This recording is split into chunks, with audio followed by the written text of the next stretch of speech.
नमस्कार दोस्तों, स्वागत है सलीम गांधी चैनल पर। हम पढ़ रहे हैं भारत की नदियाँ। भारत की नदियाँ पढ़ते समय हमने 3 नदियों के बारे में बात कर ली थी। गंगा नदी के बारे में बात कर ली थी, ब्रह्मपुत्र नदी के बारे में बात कर ली थी और सिंधु नदी के बारे में बात कर ली थी। आज हम बात करने जा रहे हैं भारत की अन्य प्रमुख नदियों के बारे में। देखिए, भारत जो है उसका एक भाग, नीचे वाला भाग जो तीन और जल से घिरा है, उसे प्रायद्वीप कहते हैं। ये जो तीनों नदियां हैं, ये तीनों नदियां हिमालय से निकलती है, इसलिए इसको हिमालय अपवाह तंत्र कहते हैं। और जो नीचे वाला भाग है भारत का प्रायद्वीपीय भाग, इसमें जो नदियां बहती है उनको बोलते हैं प्रायद्वीपीय भारत की नदियां। हम पढ़ेंगे आज प्रायद्वीपीय भारत की नदियां, प्रमुख नदियों के बारे में बात करेंगे। तो यदि आपके पास मैप है इंडिया का तो वो आप ले लीजिए, क्योंकि भारत के मैप से अगर आप नदियों को याद करोगे तो लंबे समय तक याद रहेगी। तो आइए शुरू करते हैं भारत की प्रायद्वीपीय भारत की नदियां। ये मैप है, भारत का मैप नजर आ रहा होगा आपको। इसको थोड़ा जूम कर लेते हैं। ये भारत का मैप है। ये राजस्थान नजर आ रहा है आपको, राजस्थान, गुजरात, महाराष्ट्र, कर्नाटक और मध्य प्रदेश। ठीक है, ये प्रायद्वीपीय भारत की नदियां। ये जो आप देख रहे हो ये है अरब सागर, अरब सागर, और जो दूसरी साइड है ये है बंगाल की खाड़ी, बंगाल की खाड़ी। तो इन दोनों के आधार पर हम भारत के अपवाह तंत्र को 2 भागों में विभाजित कर सकते हैं। एक वो नदियां जो अरब सागर में गिरती है, दूसरी वो नदियां जो बंगाल की खाड़ी में गिरती है। देखिए, सबसे पहले बात करते हैं अरब सागर के अपवाह तंत्र के बारे में। ये जो आप देख रहे हो ये राजस्थान है। राजस्थान में यहाँ पर राजस्थान के ठीक बीच से एक अरावली पर्वत श्रृंखला नाम से पहाड़ की रेंज है, पर्वतों की रेंज है, पर्वत श्रेणी है। अरावली पर्वत श्रेणी 692 किलोमीटर लंबी है और ये गुजरात से लेकर के रायसीना पहाड़ी दिल्ली तक फैली हुई है। यहीं पर अजमेर जिले से एक नदी निकलती है जिस नदी का नाम है लूणी नदी। ये नदी निकल करके और गुजरात में कच्छ के रण में विलुप्त हो जाती है। विलुप्त हो जाती है अर्थात इसका जल कहाँ नहीं पहुंच पाता, अरब सागर तक नहीं पहुंच पाता। तो वे नदियां जो अपना जल अरब सागर या यूं कहें महासागर या समुद्र तक नहीं ले जा पाती हैं, उन नदियों को अंतः प्रवाह की नदी कहते हैं। तो लूनी नदी किस प्रकार की नदी का उदाहरण है? अंतः प्रवाह की नदी का उदाहरण है। अंतः प्रवाह ये कहाँ विलुप्त होती है? कच्छ के रण में विलुप्त हो जाती है, कच्छ के रण में। देखिए, ये जो है ये कै है, कै का मतलब कच्छ का रण। ये है खंबात की खाड़ी। खाड़ी होती है जो तीन और स्थल से गिरा हुआ जल राशि होती है, वो क्या होती है? खाड़ी। ये देखिए आप, तीन और जल से गिरी हुई स्थल से गिरी हुई राशि है। यहाँ भी स्थल, यहाँ भी स्थलीय भाग है, यहाँ भी स्थलीय भाग है, तो इसे कहते हैं खाड़ी। ये भी एक खाड़ी है, ये होती है कच्छ की खाड़ी। ये जो है ये है खंबात की खाड़ी। अब लूनी नदी के बाद बात करते हैं हम लूनी और राजस्थान के उदयपुर में, यहां पर है उदयपुर जिला। उदयपुर जिले से एक नदी निकलती है जिसका नाम है साबरमती नदी। साबरमती नदी, ठीक है। साबरमती नदी कहां से निकलती है? उदयपुर से, उदयपुर से। और ये निकलती है अरावली पर्वतमाला की, अरावली पर्वतमाला में अजमेर से निकलती है ये नदी लूनी। और साबरमती निकलती है उदयपुर से, ठीक है। साबरमती नदी के किनारे अहमदाबाद, गुजरात का जो शहर है, वो बसा हुआ है। इसके बाद बात करते हैं हम, ये जो आप देख रहे हो ये क्या है? मध्य प्रदेश। मध्य प्रदेश में सतपुड़ा रेंज से, किस रेंज से? सतपुड़ा रेंज से धार जिले से, जिला कौन सा है? धार। और रेंज कौन सी? सतपुड़ा रेंज। यहां से एक नदी निकलती है और आगे बहने के बाद राजस्थान के डूंगरपुर बांसवाड़ा में प्रवेश करती है और उसके बाद कहां चली जाती है? खंबात की खाड़ी में चली जाती है। इस नदी का नाम हो जाएगा माही नदी। क्या हो जाएगा? माही नदी, ठीक है। ये कर्क रेखा को 2 बार काटती है। यहां कर्क रेखा गुजरती है डूंगरपुर बांसवाड़ा से, ये कर्क रेखा को 2 बार काटती है। तो आइए बात कर लेते हैं, कर्क रेखा को 2 बार काटने वाली नदी का क्या नाम हो जाएगा? माही नदी, माही नदी। और मकर रेखा को 2 बार काटने वाली नदी का नाम क्या हो जाएगा? ये हो जाएगा लिम्पोपो नदी, लिम्पोपो नदी। ध्यान में रखना है ये नाम आपको। और जो कर्क रेखा, मकर रेखा, भूमध्य रेखा, भूमध्य रेखा को काटने वाली 2 बार काटने वाली नदी का नाम क्या हो जाएगा? कांगो नदी, कांगो, ठीक है, ये दोनों नदियां कहाँ हैं? अफ्रीका में, और ये नदी कहाँ हो जाएगी? भारत में। आइए बात कर लेते हैं अन्य नदियों के बारे में। तो ये जो आप देख रहे हो मध्य प्रदेश से ही अमरकंटक की पहाड़ियां हैं। यहाँ मध्य प्रदेश में कौन सी है? अमरकंटक की पहाड़ियां। अमरकंटक की पहाड़ियों में ऊपर तो जाती है सोन नदी, इसके बारे में हमने बात की थी, गंगा नदी तंत्र पढ़ाया था तब। और दूसरी ओर निकलती है एक नर्मदा नदी।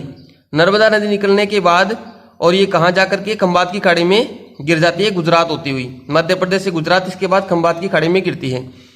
ये है नर्मदा नदी। नर्मदा, ये ऊपर तो विंध्याचल पर्वत श्रेणी है यहाँ तो, और नीचे कौन सी है? सतपुड़ा पर्वत श्रेणी। विंध्याचल और सतपुड़ा के बीच से गुजरती है नर्मदा नदी। नर्मदा नदी के किनारे ही नर्मदा नदी के किनारे ही स्टैच्यू ऑफ यूनिटी बना है, 382 मीटर ऊंचा सरदार पटेल की प्रतिमा बनी है। और नर्मदा नदी पर ही आपने पढ़ा होगा सरदार सरोवर बांध के बारे में। वो सरदार सरोवर बांध भी कहाँ बना है? नर्मदा नदी पर ही बना है। आगे मध्य प्रदेश में ही एक जिला है बैतूल जिला। कौन सा जिला है? बैतूल जिला। बैतूल जिले से एक नदी निकलती है जो नर्मदा नदी के समानांतर बहती है और अपना जल कहाँ विसर्जित करती है? खंबात की खाड़ी में। इस नदी का नाम क्या हो जाएगा? नर्मदा के बाद ताप्ती नदी। ताप्ती नदी, ताप्ती भी बोल देते हैं, ताप्ती नदी भी बोल देते हैं इसको। और सूरत नामक शहर है वो इसी ताप्ती नदी के किनारे बसा हुआ है। आइए आगे बात कर लेते हैं कौन कौन सी नदियां हो गई। तो ये 4 मुख्य नदियां हैं, खंबात की खाड़ी में गिरती है, साबरमती, माही, नर्मदा और ताप्ती।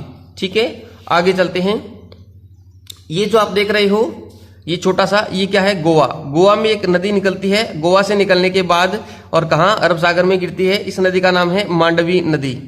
याद रह जाएगा, मांडवी नदी। मांडवी नदी के किनारे ही गोवा की राजधानी है पणजी, वो है मांडवी नदी के किनारे। ठीक है, आगे जो आप देख रहे हो ये है केरला, ये है तमिलनाडु। तमिलनाडु से निकलने वाली एक नदी, तमिलनाडु से एक नदी निकलती है और वो कहाँ बहती है?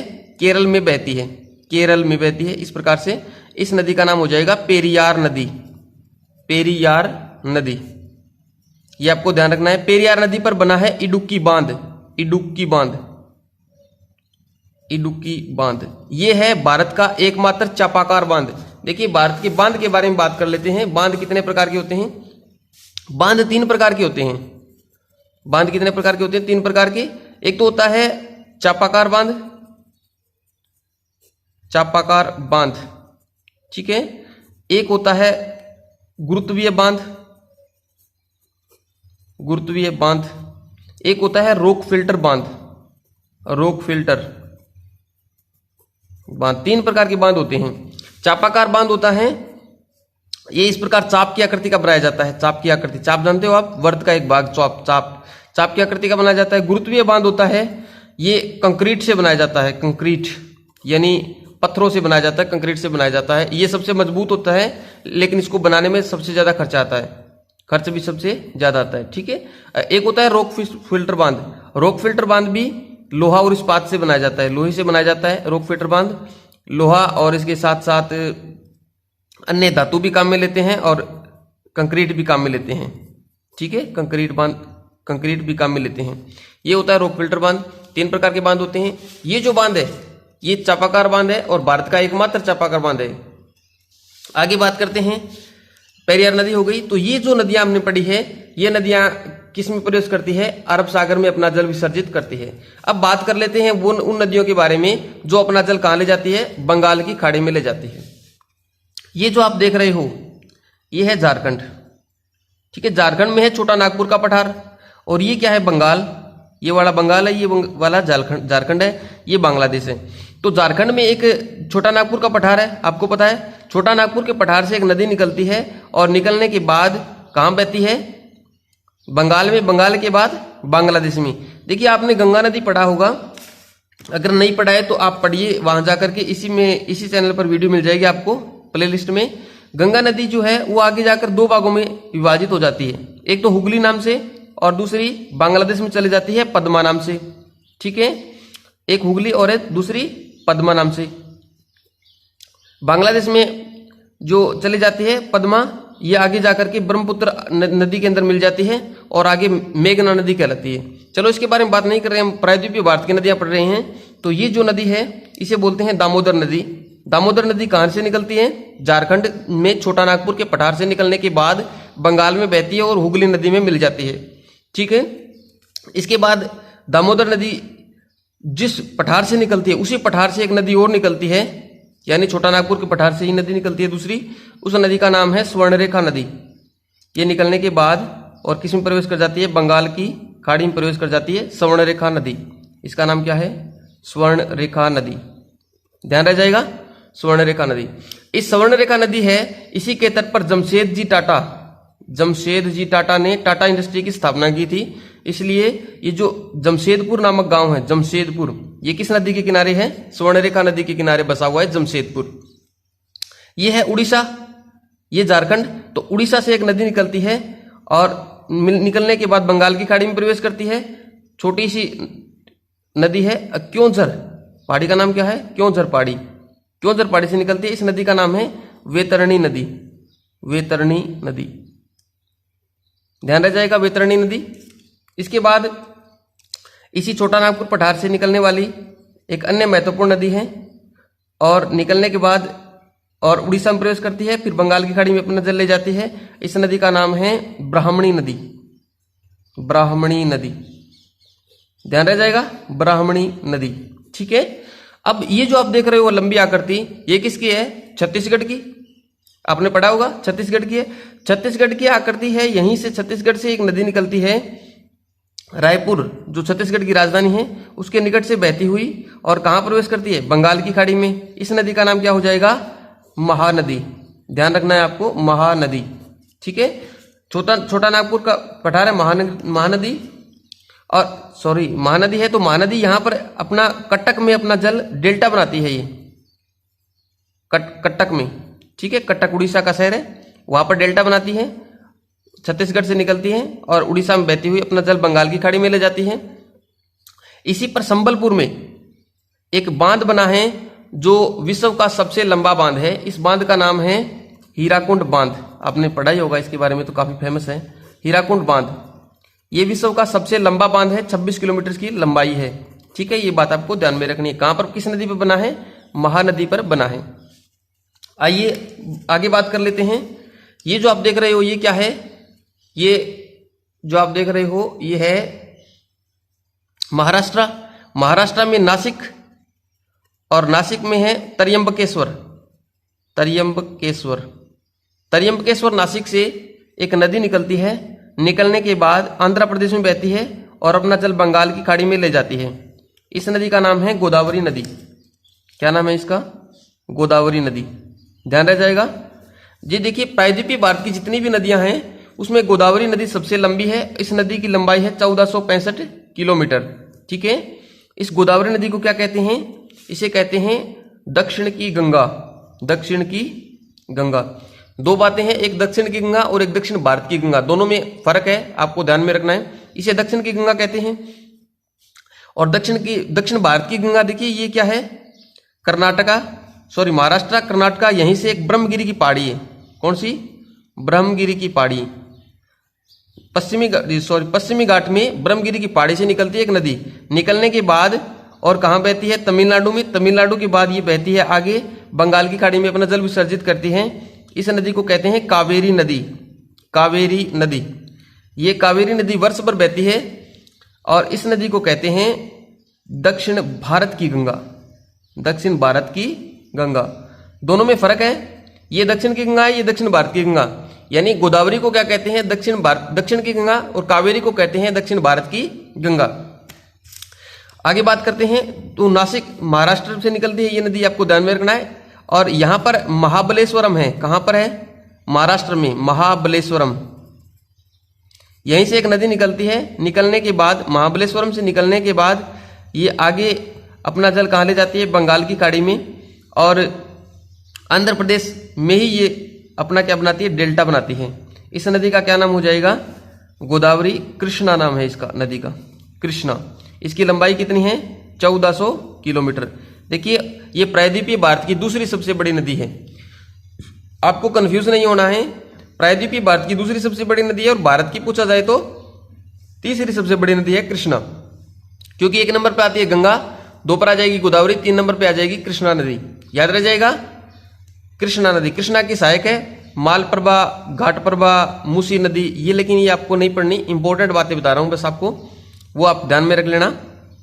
कृष्णा नदी के बाद कावेरी आ जाएगी। आपको ये क्रम याद रखना है। क्रम कौन सा?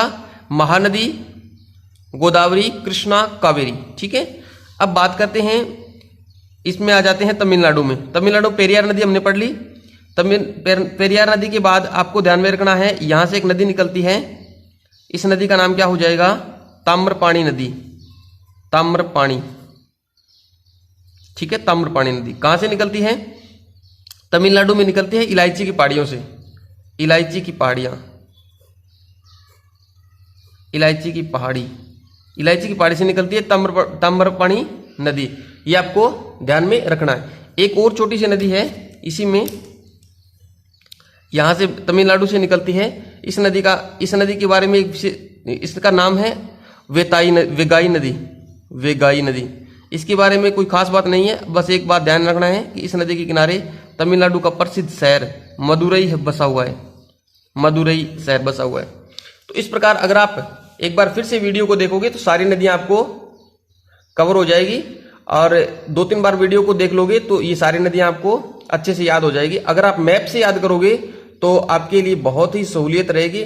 और इसी प्रकार भूगोल की अन्य कक्षाओं को लेने के लिए हमारे चैनल से पर बने रहिए और हमारे चैनल को सब्सक्राइब कीजिए। यदि आपको वीडियो पसंद आया है तो आप इसको लाइक कीजिए, अगर पसंद नहीं आया है तो डिसलाइक कीजिए, अपने दोस्तों के साथ शेयर कीजिए और चैनल को सब्सक्राइब कीजिए। Thank you.